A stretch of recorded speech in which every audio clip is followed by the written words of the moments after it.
Good night, everyone. Mr. Master of Ceremonies. May I just ask to be excused? I do have a bit of a flu, and I should say that the weather is very cold, but I've just been instructed to bring some fire to the hall. I will try. It is a pleasure to be here in New York. I came on very, very short notice, arriving this afternoon. And as has been said, I filled the space quite willingly for my sister Sheila, who could not be here tonight because of a bout of illness. And without her asking, I did, in fact, indicate to Kemraj that I would be here.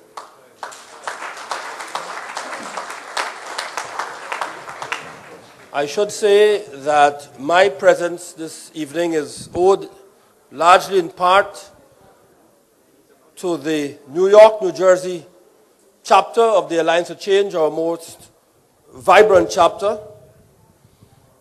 And I'd like to thank them for making it possible for me to come here and to be met at the airport and to be given this royal treatment. Thank you very much, Doc and Shamir and everyone else. Shamir, I'm sure you would agree with me that it is said, and I know you agree, that a good leader is one who works himself out of a job. 5 years ago, I came to New York as the presidential candidate for the Alliance for Change. Today, I am leader, supporting my brother, Kemraj,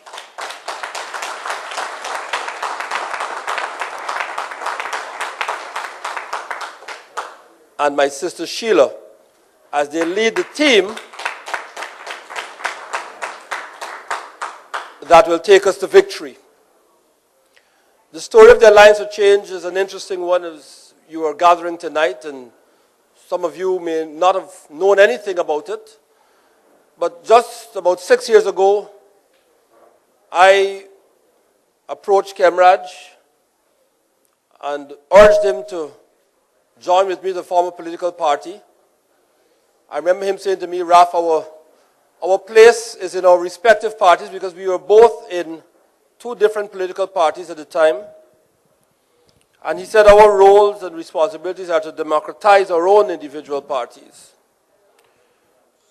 Not so long after, Kemraj found himself expelled from his party, and I knew there and then that that was my cue to make my move. And so in April of 2005, I resigned as an executive member of the People's National Congress, and Kemraj and I approached Sheila thereafter, and we later formed the Alliance for Change. I have tried on many, many occasions to avoid politics. I never wanted a life in politics. It's not something that a politician should say, but it is the truth.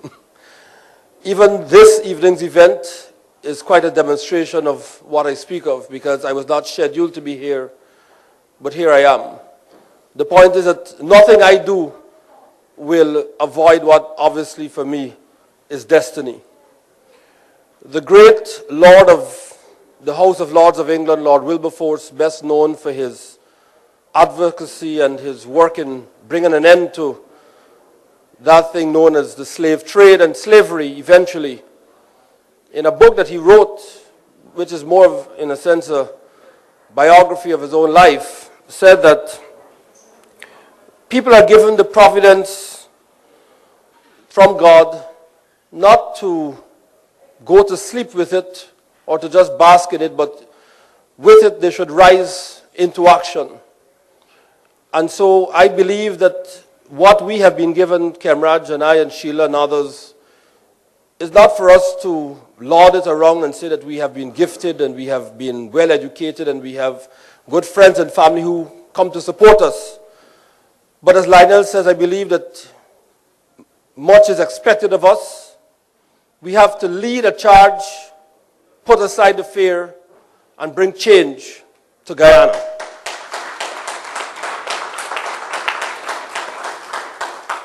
I believe that while we come from different ethnicities, different cultures, different backgrounds, different parts of Guyana, and even some of you from over here, there's one thread that is common in all of us, and that thread sews us together, and that is the fact that we are Guyanese, first and last.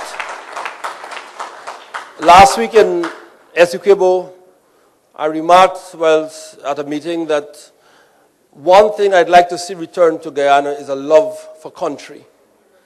Many of our young people in Guyana are not in love with Guyana the way you are.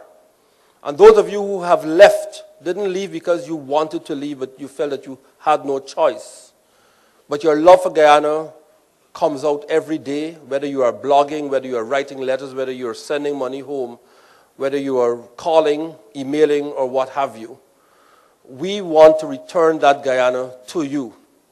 So tonight, we bring you a new paradigm, one that says that our job is not just to kick one party out of office and prevent another one from getting into office.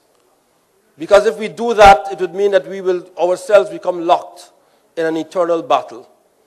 Our job is to bring healing and reconciliation to Guyana. So those of us who call on the AFC to be the destroyer, we are not there to destroy, we are there to build. We are not there to condemn necessarily, we are there to praise when praise is due. We are there to condemn when condemnation is due. We are not the party that will fit the old mold of just going up against other parties just for the sake of power. We are there to present some change.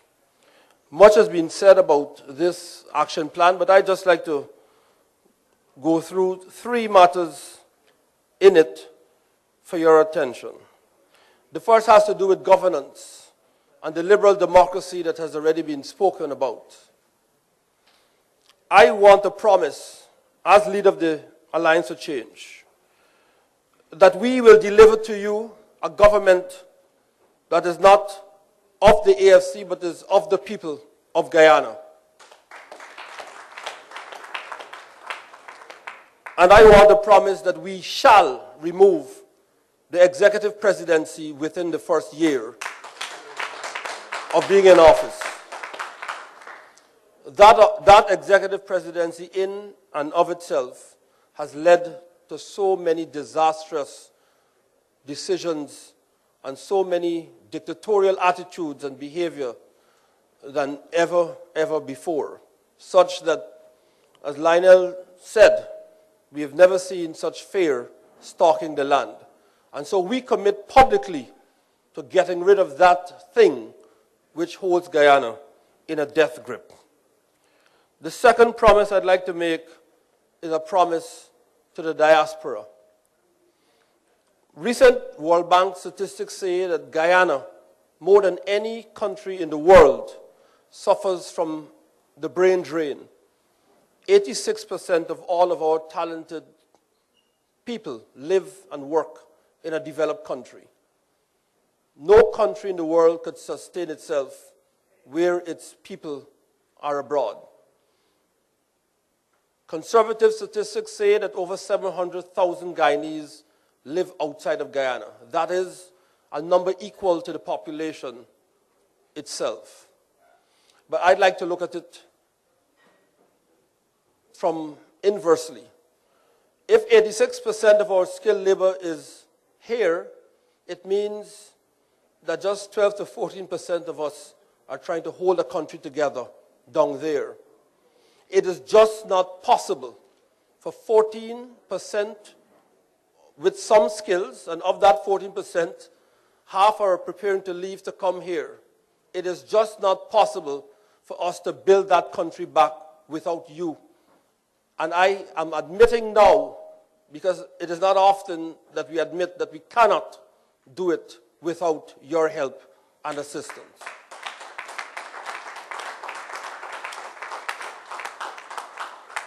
So it is not just to ask you to send remittances.